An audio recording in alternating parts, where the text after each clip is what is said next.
तत्प्रतिषेधार्थम् एकतत्वाभ्यासः।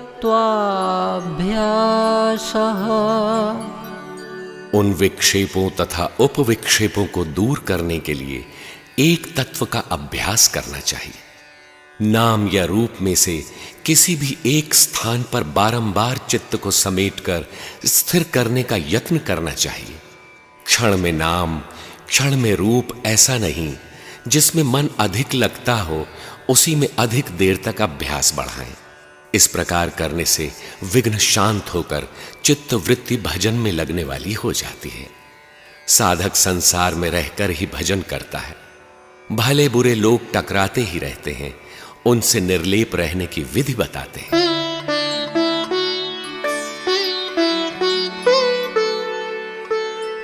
मैत्री करुणामुदितोपेक्षाणां सुख दुख पुण्या पूर्ण विषयाणां भावना तच्चित्त प्रसादनम्। सुखी दुखी पुण्यात्मा और पापियों के विषय में यथाक्रम मित्रता, दया, प्रसन्नता और उपेक्षा की भावना से चित्त निर्मल होता जाता है। राग, रोष, ईर्ष्या, मद, मोह, असूया, अपकार, द्वेष इत्यादि चित्त के मल हैं। राग, रोष, ईर्षा, मद, मोहु जनि सपने हूं इनके बस होहु। वस्तु के प्रति लगाव राग है। दूसरों के गुणों में भी दोष देखना असूया है। इन मलों से निवृत्ति हेतु प्रस्तुत सूत्र में महर्षि कहते हैं कि सुखी व्यक्तियों के प्रति मैत्री भाव रखना चाहिए। गीता में है कि बाहर संसार के विषय भोगों में अनासक्त पुरुष अंतरात्मा में जो सुख है, उस सुख को प्राप्त होता है। वह पुरुष परब्रह्म परमात्मा के साथ मिलन से युक्त आत्मा वाला है, इसलिए वह अक्षय सुख का अनुभव करता है, जिस सुख का कभी क्षय नहीं होता। इस सुख का उपभोग कौन कर सकता है? जो बाहर के विषय भोगों से अनासक्त है।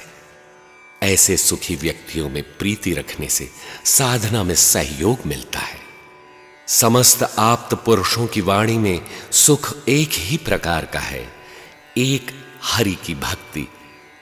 रामचरितमानस में है, श्रुति पुराण सब ग्रंथ कहाहि, रघुपति भगति बिना सुख नाही।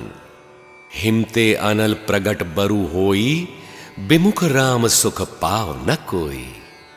अतः इन ईश्वर परायण पुरुषों में मैत्री भाव से चित्त निरोध की दशा में सहायता मिलेगी, क्योंकि उनकी संगति से जो भी उपलब्धि होगी वह साधना परायण ही होगी।